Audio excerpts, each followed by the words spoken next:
दोस्तों आपने देखा होगा 14 जुलाई 2021 को सुप्रीम कोर्ट ने एविडेंस एक्ट मतलब जो व्हाट्सएप के जो चैटिंग थे, एविडेंस थे, जो सबूत थे, उनको अनवैलिड घोषित कर दिया है। सबको पता हो तो कहीं न्यूज़ कटिंग में आपने देखा होगा, कहीं जगह आप जजमेंट पढ़े होंगे।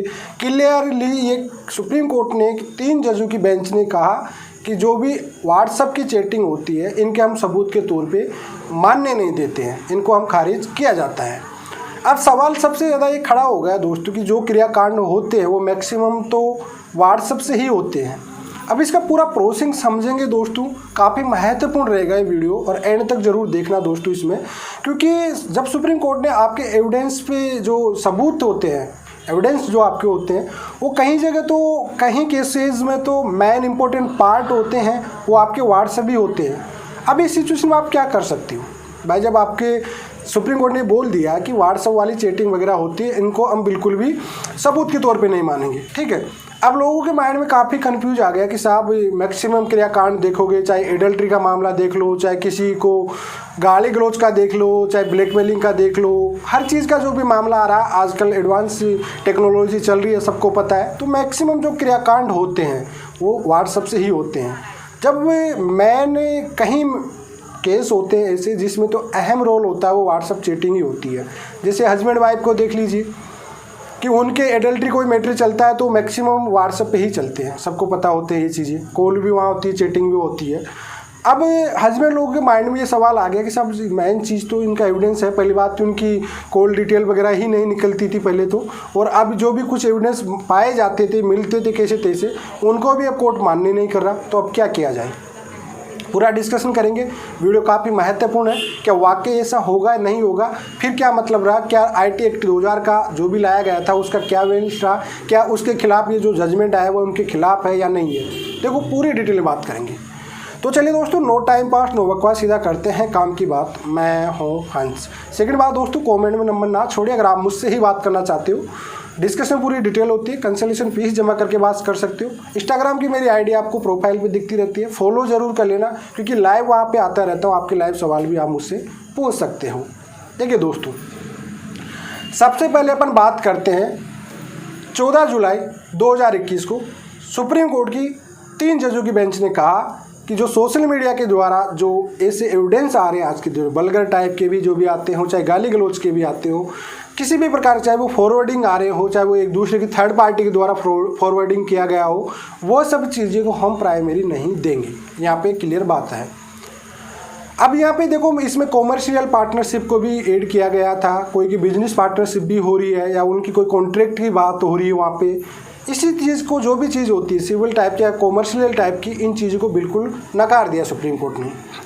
अब यहाँ पे सवाल अपन जो भी लॉ है उसके बेस पे चलते हैं। एविडेंस एक्ट की 1872 की सेक्शन 1 से लेकर अगर आप 3 रीड करते हो, मतलब जो एविडेंस एक्ट है सेक्शन 1 से लेकर 3 वाली अगर आप डेफिनेशन पढ़ोगे, सर्च करके आप अच्छे से पढ़ना, उसमें क्लियरली मेंशन दिया गया है कि कोर्ट में अगर कोई भी केस से रिलेटेड, चाहे वो इलेक्ट्रॉनिक्स हो, मतलब आपका चाहे वो चैटिंग वगैरह हो, चाहे वो मैसेज हो, कोई भी चीज़ हो, उस चीज़ को वो वैलिड मानेगा, मतलब उसकी सुनवाई वह करेगा। अब ये डिसाइड आगे होता है, लेकिन उसको एक्सेप्ट करना ही पड़ेगा। तो ऐसा नहीं कि अब आपके जो इस चीज़ को खारिज कर दिया तो एक्सेप्ट नहीं करेगा, नहीं, कानून में आपको ये चीज़ बताई गई है ऑलरेडी से, जो आपका कानून बना है, IT act, information technology act बना हुआ है 2000, तो उसकी वैल्यू ही खत्म हो जाएगी फिर अगर एक्सेप्ट नहीं करेगा तो।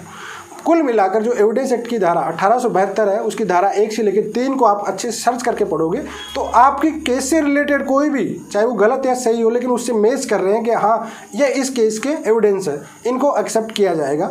सुनवाई के बाद अगर वो झूठे पाए जाते, कुछ भी होती है, वो आगे की बात है, लेकिन एक्सेप्ट कोर्ट को करना पड़ेगा।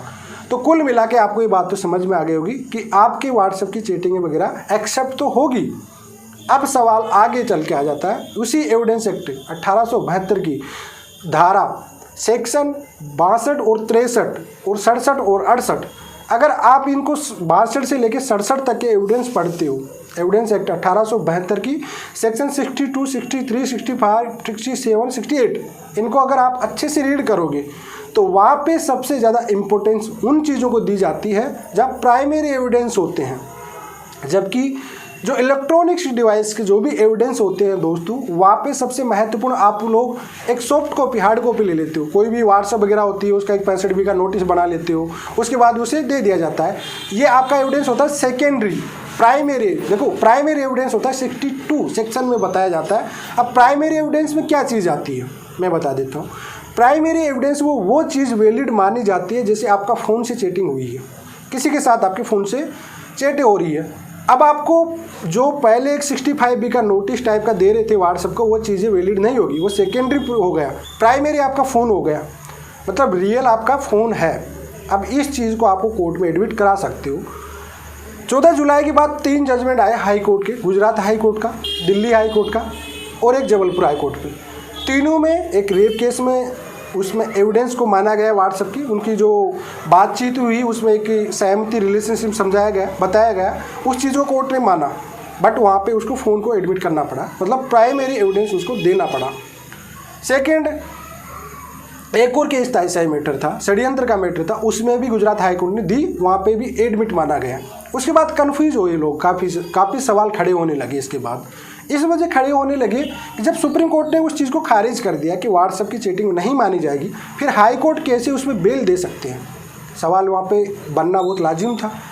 बट उसके बाद उसके एक डेफिनेशन को समझा गया कि लॉ में ये चीज़ें पूरी दी गई है, आपको पता हो तो। और सुप्रीम कोर्ट की वो रूलिंग थी जो भी आई थी, उसको क्लियरली किया गया कि भाई उसमें जो चीज़ें फॉरवर्डिंग होती है, कोई थर्ड पार्टी फॉरवर्ड कर रही है आपको और उसको आप ला के उसको फिर 65 बी का नोटिस बना रहे हो, वो चीज़ें वैलिड नहीं होगी। ठीक है, आप चैटिंग स्क्रीनशॉट बना के ला के दे रहे हो किसी चीज़ का, तो वो चीज़ें वैलिड नहीं होगी।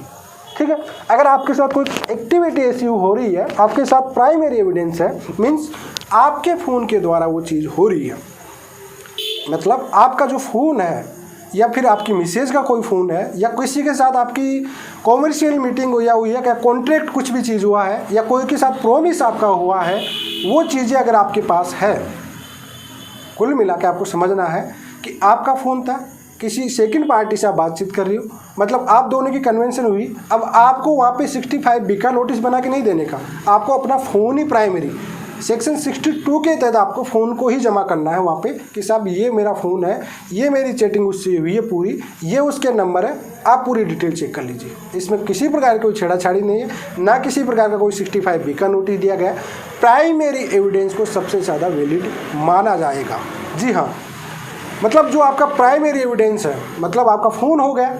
अब कई बार क्या होता है कि किसी को एक्सपोर्ट कर लेते हो, किसी की चैटिंग दूसरे में डाल लेते हो, लैपटॉप में डाल लेते हो, वो चीज़ें उसमें वीडियो बना लिए, इस चीज़ों को हो गई व्हाट्सएप से वगैरह जो भी चैटिंग चीज़ें होती है, ये सब चीज़ें वैलिड नहीं होगी। अब यहाँ पे एक और मैं आपको सबसे बड़ी चीज़ बता देता हूँ कि आपकी मिसेज का फ़ोन आपके पास नहीं आ सकता। अब आपकी मिसेज कुछ भी कर रही है, चाहे आपका हस्बैंड कुछ भी कर रहा है, तो आप उसके फ़ोन को कुसका के या देख के डायरेक्टली प्राइमरी एविडेंस कैसे बना सकते हो? दिक्कत यहाँ क्रिएट होगी आपको। जी हाँ भाई, कोर्ट ने इसके एक डेफिनेशन तो समझा दी, ये समझा दिया कि प्राइमरी एविडेंस होना ज़रूरी है।